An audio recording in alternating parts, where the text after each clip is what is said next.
Super crispy, crunchy, Japanese style fried chicken, a really creamy and yet just a little tangy potato salad. Ah, you guys, this is a dinner you're gonna wanna cook. Okay guys, so I know that we do a lot of fried chicken on my channel, and that's because I just love fried chicken, but this one is so crispy and so light, you're gonna love it. But first of all, we're gonna start with the creamy potato salad. So we're making that restaurant style Japanese potato salad that has like a tangy sort of taste to it. The tanginess comes from the pickled vegetable, which we're gonna do first.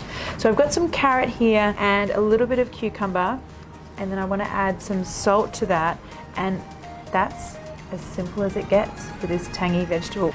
Okay, so just squish that salt into your vegetables and you'll see it'll start to soften even just now as you're mixing them together. But we're gonna leave it, set it aside for a good 10 minutes to soften even further. And now we can get on with doing the marinade fried chicken. Now I'm using chicken thigh because I like the juicy chicken thigh. Feel free to use breast though if that's what you'd prefer. And you wanna add some finely grated ginger. Okay, just make sure we get all of that gingery goodness in there. And do the same thing with a clove of garlic. And then we just want some soy sauce and a dash of sake. Now, sake is a Japanese rice wine, and if you would like to leave this alcohol free, just leave it out completely. No need to add a substitute. But alcohol adds two things, a little bit of flavor, but it's also a flavor carrier. So it will help some of those flavor molecules from the ginger and the soy sauce get everywhere inside that chicken, which is what we want. So let's talk about the flour coating for the chicken. So you could just go ahead and use regular plain flour. I've done that, works out just fine. If you want to make things even crispier, go with the traditional Japanese potato starch. Find it in your baking section, it does make a big difference. Now, one other little tip about potato starch is that it's gluten-free. So if you wanted to use a gluten-free soy sauce and keep everything else gluten-free in this recipe, you could make fried chicken that's gluten-free. Okay, now the fun bit. I am gonna start frying the chicken. So to test if your oil is hot, just use like a wooden spoon or a giant chopstick in my situation. Put it into the oil, and when you can see lots of those little bubbles, then you're ready to go. Now, as with any kind of deep frying, don't overcrowd your guys in there. Give them plenty of space to get nice and crispy and crunchy.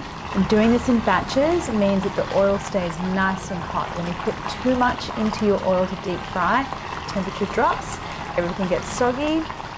That's not what we want. Now just keep these pieces moving around, flipping them over, make sure they don't get any uneven brown spots. Okay, so these are looking good. Oh, so crispy. Now just drain them on paper towel, and as with anything that comes out of the hot oil, just give them a sprinkling of salt while they're still warm, and all that salt will stick to the outside. Okay, this chicken is looking amazing, and I don't want you to take my word for it. Why don't you have a listen? Now that's the sound of magic. Let's open one up and have a look.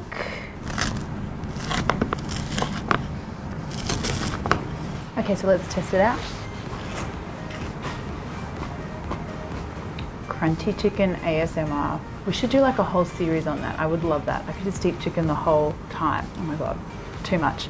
Okay, so let's get on with the rest of our recipe. Potato salad, that's what we need to make next. So what I've got here are some potatoes I've cooked in some boiling salted water, and then let's go back to those vegetables that we salted earlier. And if you pick them up, you just want to grab them all in a handful and then squeeze all the liquid out. Okay, so they go in with the potatoes, and we want some chopped hard-boiled egg, some spring onion, and then I'm just going to give this a light mash. The thing with Japanese potato salad is, to me, it's almost like a beautiful combination of mashed potato and potato salad. So you kind of want mashed but still lumpy potato.